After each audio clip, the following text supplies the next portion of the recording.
Freeman, and it's incomplete. Or did he make the catch at the 15? Yes. What are they going to rule it? He caught it? Touchdown! He did what? In the end zone, it is caught for the win! Richard Rodgers with a walk-off touchdown.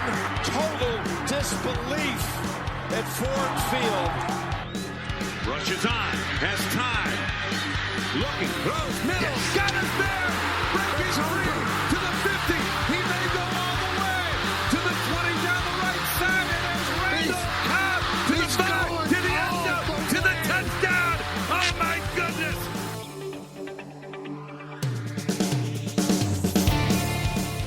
Hey everybody, welcome back to the Green and Golden Boys podcast, the podcast for Packers fans behind enemy lines. This is Marcus, and with me is Charles. Hey-o. And we want to welcome you to our Chicago Bears draft recap and reaction addition to the show. As promised, we're going to take this episode to talk a little bit about the Chicago Bears 2020 draft and how we felt it went and how that's going to impact the Packers in 2020. So Charles, I'd love to start with just a couple of free agency pickups, just to kind of, set the scene, let people know, what the Bears were looking like before the draft, and then get into the picks. So, a couple names are going to sound familiar. One in particular, the Bears signed Jimmy Graham, the tight end from the Packers, to a deal. So what are your thoughts there? I mean, we talked a little bit about this last time, but seems a little strange. I know the tight end position for them is something of need, but this was one I didn't really understand. Yeah, we talked about it last time. I was in the camp that I was super excited when the Packers picked him up, but he just seems to not have it, in the tank anymore. As soon as it happened, he sent the typical, I'm really going to make it count in Chicago type of post. And I think a lot of people just kind of laughed at him. Like, dude, you can only say that so many years in a row before you're just kind of embarrassing yourself in terms of, promising all this production. So I was surprised. It was a good amount of money. And you're right, the Bears need a go-to tight end, but it's not because of a lack of trying. And we'll get into how many tight ends they have on their team right now, but damn, right. They got a lot of tight ends. They do for sure. I mean, I think everyone can agree that pass catcher, I'm gonna call it pass catcher, receiver, tight end position is one of need. I think we all remember in 2018, Trubisky was a lot more productive when he had strong tight end performance. Specifically, talking about Trey Burton. Last year, he didn't have much production from Burton or Adam Shaheen, so definitely a position I think they need. I think the other area that they were looking at was defensive back. They picked up a couple in free agency before the draft, Artie Burns from the Steelers and Jordan Lucas, safety from the Chiefs. They also picked up, I shouldn't say picked up, but re-signed a couple of their own free agents, Tyler Bray, quarterback, Brent Urban, defensive end, Deion Bush, safety, and Patrick Scales, the long snapper. I'm not sure long snapper is a position of need that we're going to talk about today, but I think the top three needs for them going into the draft, from what I've been reading and what I think from last year, is basically offensive line. I mean, they had a poor 2019, not good performance from their offensive line. They lost Kyle Long this year to retirement as well.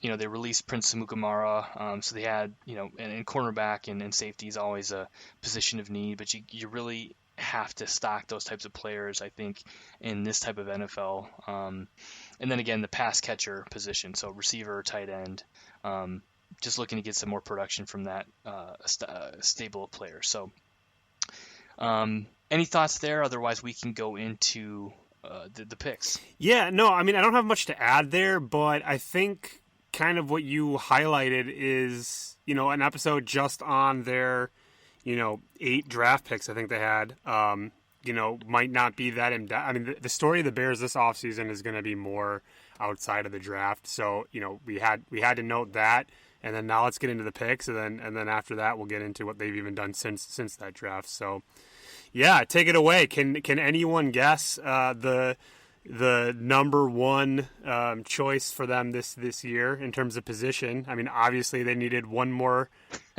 tight end, right? I mean, Yeah, and they went with Cole Kmet, the tight end from Notre Dame, and I think a lot of people thought that this was a good pick. He's a strong player from a great program. I think 60 career catches and 691 yards, 6 touchdowns. But he's going to be probably a project player as well. He's going to have to come in and block, in the 2 tight end sets. He's going to have to kind of help out with the running game. But I think a lot of people feel like he was a good first round, or I should say second round pick. He was their first overall pick. But they only had 7 picks. They didn't have 8. And because of that Khalil Mack trade with the Raiders, they lost their first round pick, and they actually had a 3rd round pick that they were supposed to have in 2020, but they lost and they surrendered that to the Raiders as well. They also had a 4th round compensatory pick that they were going to have in this draft, but they sent that to the Jaguars for Nick Foles. So they ended up with 7 picks, and I think a lot of people would agree that it was a pretty good draft for them. I think they filled some needs that they need right now, and I think they've got a couple players on here that are going to be, projects going forward, but can contribute in a couple of years. Well, and I think you're right. But this is a podcast for Packer fans behind enemy lines. So let's give our listeners in Chicago, something to tease their Bear fans about. I'm going to get back to the fact that they've already had, I think at the time of the draft, 10 tight ends rostered on their depth chart. Right now, with their new... that is insane. Right. With their new rookie, they got 9. I was reading an article from Sports Illustrated literally before the draft, and I thought it was kind of a throwaway article because it was basically going into... what should the Bears do for this draft? The one position we don't need that that is already taken care of is tight end. So basically, as long as we pick anyone but a tight end, me as the Bears fan, I'm going to be happy. But what do? They go and sign it. The Bears are spending, and this has changed since the last few days. We already mentioned they've cut a few folks and retired a few folks, but they've also drafted a tight end, but they were spending $21 million on tight ends. The average team in the NFL has 4.5 tight ends rostered. I think the Packers have currently 4. What are you doing with 9, man? What are you going to... They're going to do something really crazy and really cool and new offensive schemes, and I know that's the new trend in the NFL these days, is just doing, things that no one's ever seen before, but I don't know. Is there such thing as a 4 or 5 tight end package? Is that a thing? I'm not sure I've ever seen it, but hey, why not? That could be something they're creating out of thin air. I remember not too long ago when you saw 5 wide receivers in a set, that was kind of unique. But the glory days. Who knows? That could be. I mean, the glory days for sure. Well. So, I guess the other thing I was going to talk about is a little bit, we talked about the needs, the O-line, defensive back and pass catcher. Other than, I think one player, their 5th round pick, Trevor Gibson, who's an edge rusher from Tulsa, I think every other pick, those 6 they had left were, in one of those 3 types of needs. They went tight end, cornerback, edge rusher, cornerback, wide receiver, offensive line, and offensive line. So, just to give them credit, I think they did address some of those big needs of those 3 big position groups. But yeah, I'm not sure why they're stocking so many tight ends. I know, there's guys out there like Gronkowski and Travis Kelce. You want to have a big, strong, pass catching tight end who could be a difference maker. But for sure. Yeah, I don't think you need 10 of them. Yeah, no, I don't think you do. But to your point, they filled other needs, and hopefully, as a Bears fan, you feel like they did enough. Because now we can start, looking at the big splash trade from 2 years back. 2 years back, the Khalil Mack trade. Right now, it's all kind of in the rearview mirror. Because remember, they gave up 2 first-round picks. To the Raiders, the now Las Vegas Raiders, and I don't know if you kind of tracked on who the Raiders picked up, for Khalil Mack basically, but Josh Jacobs, right? A very good young running back.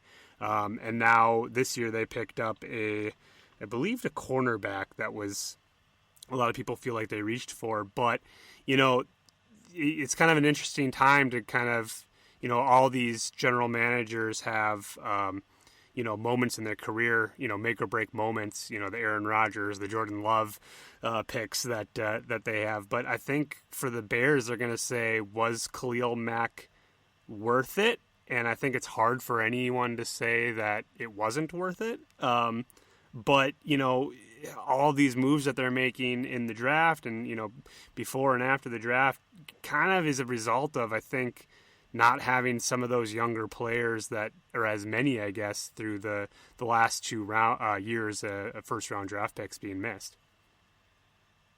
Yeah, I mean, we're not going to know for a while probably, but yeah, I mean, you take away a first-round pick any year, and certainly two years in a row, that takes away from your ability to draft a real, quarterback if you feel like you can get one. I don't know. I mean, the Bears have gotten better since they've gotten Khalil Mack for sure, but again, is it worth crippling yourself offensively for the next several years to have a really strong pass rusher? I don't know. Right. I don't know, but they obviously felt like it was worth it. Again, we're going to kind of see how those those draft picks that the Raiders got from them, how they impact their team moving forward. But let's talk a little bit about a couple of new free agency pickups for the Chicago Bears. Kind of in the same vein as the Jimmy Graham signing, but they just signed I think 35-year-old Ted Ginn Jr. To a contract to catch passes from probably Nick Foles.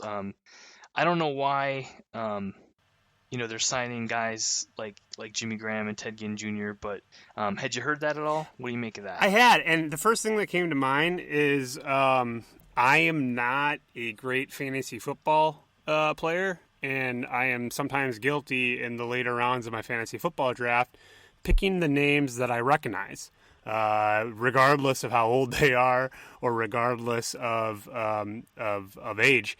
And I think this is it feels like that's a little bit what the Bears front office is doing. Is like, hey, I recognize that name. Jimmy Graham was good once. Ted Ginn Jr. is pretty good. Yeah, let's pay. Nick Foles, didn't he win a Super Bowl? Heck, let's throw him on the team.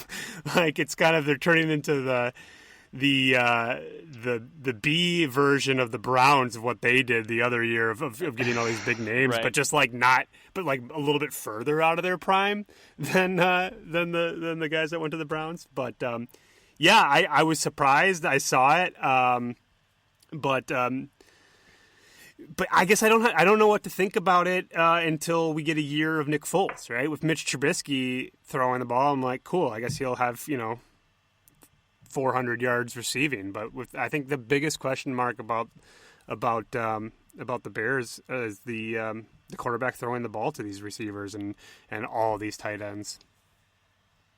Right. Well, I mean, the Chicago Bears don't pick up the fifth-year option on Mitchell Trubisky's contract. Do we think there's a question at the quarterback position, or do we think it's going to be Nick Foles right out of the gate? It's Nick Foles. It's got to be because it's got to be because if the Bears pick it up, they still don't have to pay that. It's like $24 million they would have owed him if they picked up the fifth-year option. And for those of you who aren't as familiar with rookie NFL contracts, that's I guess most people, but essentially all rookies are signed to a 4-year contract. The people in the first year potentially have a 5th year. That makes you a little bit more money. But the team has the decision on whether or not they actually want you still 4 years later. They had the option to basically release him by next March, and they wouldn't have owed this $24 million. So to me, if it was more of a question mark, they would have picked up that option. And then after this season, if Nick Foles truly won the job, they would have released him, after the season and not been out any of that contract money. So to me, I think it's done deal. I think Nick Foles is the starter of your